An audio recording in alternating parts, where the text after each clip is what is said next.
চলতি অর্থবছরে প্রথম ৭ মাসে কন্টেইনার হ্যান্ডলিং করে রেকর্ড গড়ল মোংলা বন্দর, যা এ যাবৎকালের সর্বোচ্চ।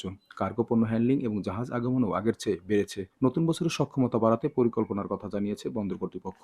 ২০২৪-২৫ অর্থবছরে জাহাজ ভিড়েছিল ৪৯৪টি, আর ২১,৪৫৬টি ইউজ কন্টেইনার হ্যান্ডলিং হয়েছিল।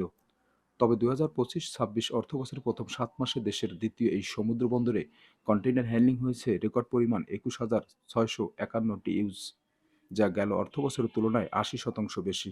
আর এই সময় বিদেশি জাহাজ এসেছে ৫১৫টি। একই সাথে এই বন্দরে কার্গো হ্যান্ডলিং হয়েছে ৮২,৬৬,০০০ মেট্রিক টন। বেড়েছে রিকন্ডিশন গাড়ি আমদানিও। বন্দরে এই গতিশীলতা সন্তোষ প্রকাশ করেছেন বন্দর ব্যবহারকারীরা।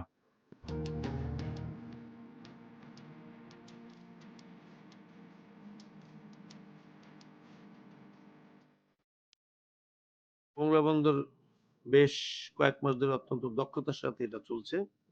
ইতিমধ্যে মোংলা বন্দরে কন্টেইনার হ্যান্ডলিং বেড়েছে এবং নদীর নাব্যতা বৃদ্ধির লক্ষ্যে অব্যাহতভাবে ড্রেজিং চলছে। এইটা একটা বড় ধরনের সফলতা। বাংলা বন্দর কর্তৃপক্ষে অব্যাহত ড্রেজিং প্রয়োজন। বাংলা বন্দর কর্তৃপক্ষের ইকুইপমেন্ট এখন ইনাফ আছে, আরো বৃদ্ধি করার প্রয়োজন। তাদের যে প্রজেক্টগুলোর যে এন্ড রেজাল্টগুলো ভালো, আমরা আশা করি যে তাদের যে প্রজেক্টগুলো করবে, প্রজেক্টগুলো এই সমস্ত চিন্তা ভাবনা করেই প্রজেক্ট করবে। যদি প্রজেক্টগুলো সাকসেসফুল হয়, তাহলে আমাদের অত্র এলাকার লোকের উপকৃত হবে, আমরাও যারা ব্যবসা করি উপকৃত হবে। বর্তমানে মোংলা বন্দর দিয়ে খাদ্যশস্য, সিমেন্টের কাঁচামাল, সার, মেশিনারিজ পণ্য, পাথর, তেল, চিংড়ি ও পাটজাত দ্রব্য সহ বিভিন্ন পণ্য রপ্তানি হচ্ছে। বন্দরের সক্ষমতা আরও বৃদ্ধি সহ বিভিন্ন পরিকল্পনার কথা জানান এই কর্মকর্তা। বর্তমানে মোংলা বন্দরের আমদানি রপ্তানি কার্যক্রম অনেকাংশে বেড়েছে। আমাদের বর্তমান অর্থবছরে মোট ৭ মাসে ৫১৫টি বিদেশি বাণিজ্যিক জাহাজ আগমন করে।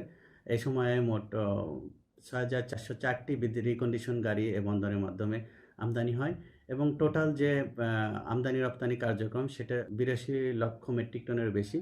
যে সক্ষমতা মোংলা বন্দর কর্তৃপক্ষের রয়েছে এবং যে চ্যালেঞ্জ বা যে সীমাবদ্ধতাগুলো রয়েছে সেগুলোকে বিবেচনায় নিয়ে সক্ষমতাকে আমরা বহুমাত্রিক করার পরিকল্পনা নিয়েছি। তাতে হয়তো খুব স্বল্প পরিসরেই আরও ব্যাপক ভিত্তিক উন্নয়ন বা অর্থনৈতিক প্রবৃদ্ধি রচনা করা সম্ভব হবে, যা দেশকে উন্নয়নের বা অর্থনৈতিক উন্নয়নের একটি বুনিয়াদ রচনা করবে।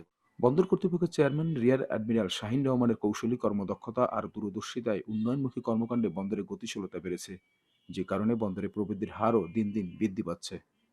ইতিমধ্যে ব্যবসায়ীদের স্বার্থে মোংলা বন্দরের হিরন পয়েন্ট এলাকায় অপারেশন অ্যাঙ্কর বার্থ ঘোষণা করা হয়েছে। এখন থেকে ওই বার্থিং এলাকায় ২০০ মিটার দৈর্ঘ্য এবং ৯ গভীরতার জাহাজ থেকে পণ্য খালাস করা যাবে বলে জানিয়েছে বন্দর কর্তৃপক্ষ। তবে এখন দেখার বিষয় ব্যবসায়ীরা এটাতে কতটা সফল হন। আবুল হাসান, চ্যানেল 24, মোংলা।